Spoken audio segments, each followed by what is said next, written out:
All right, in this video, we're going to be talking about strategies for tagging equipment in a single file that then can be labeled in all other files. So in other words, we're adding BIM data, metadata, property data to a single object, and then reporting that, tagging that, labeling that in our named sheets, our drawing sheets that we're going to actually issue to contractors.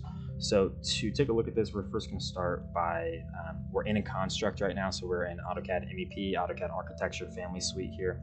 We're looking at Project Navigator.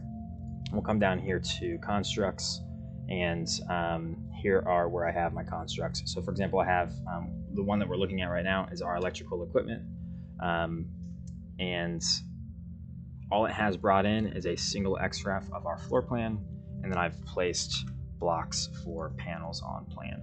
So you can see that I have the properties pinned. So we're going to go through this from start to finish. So I'm going to go ahead and place a new electrical panel. And let's say that I want to call this panel LP2. So I do not have any attributes for this panel other than the, there's no attributes for this panel. But if I want to add metadata, property data, BIM data to this, the way you would do that is you would create a property set definition, which is done up here in Style Manager. So I'll briefly show that just to be transparent. So you go to Documentation Objects, Property Set Definitions, and then we created this one here. You can see that I have it applying to block references, multi-view parts. Okay, so these are the fields that you bring in. So you can use these buttons here. So we brought in a lot of manual property definitions. You can also bring in formula property definitions. So the handle, for example, is one of them. So the one that we're going to be adding our equipment names to, our equipment identifiers, is going to be this user tag. So since I selected for that property set definition to be able to be applied to blocks, I come down here to Extended Data and Properties. Click that little guy. It tells you any property set definitions that do apply to that object type, in this case being block reference. I'll add that here, and now I can actually tag this. So we'll call this panel LP1. You can add a little description, call this 40 volt, and I can save this. And now in my subsequent drawings, I can come in here, and I'm just going to delete this for now. I can create tags that target that specific property, that specific metadata, BIM data, whatever you want to call it. So here's the ones that I've made. There are some that come out of the box, so you can go to the annotate ribbon, and underneath tags, you should, these are the ones that come out of the box. Now these are going to target specific property definitions, a specific named property definition, and then of that, a specific property. So our property definition was called TEI equipment, and then we're targeting user tag. So like the pipe tag works really well, for example. So we've created custom ones here. We've got 2 other videos on how to create your own tags. Give that a look if you need some help on them. But to actually report, we'll use this one here.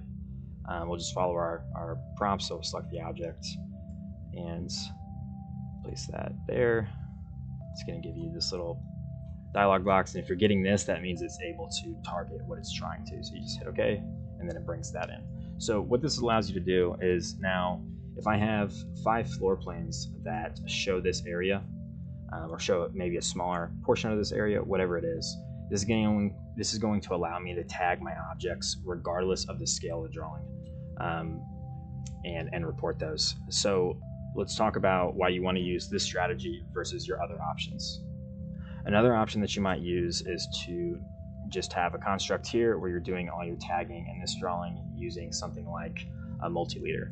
The multi-leader is going to work pretty well because they're annotative objects. So if I have 5 other named sheets that reference this construct, if their scales are different, it's still going to work out for me because multi-leaders are annotative objects. If you use a block with an attribute to report these, and it's not annotative, you're going to have issues with scales on those other drawings. The real challenge, though, with that strategy is that you're not able to move the tag.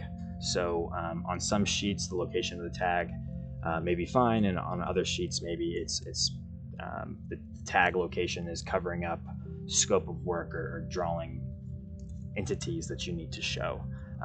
So this strategy is a way of giving you complete control as to where your labels are located, drawing to drawing. And so, also only reporting the things that you need to report. Otherwise, if you're tagging everything in a single drawing, the only options that you have available to you for controlling which tags you show is going to be via layer management. So that's a CAD strategy for you. It should help you scale your jobs a little bit better. And you can see here that I've been able to apply these just to a straight block reference. This strategy is very effective if you're doing 3D modeling.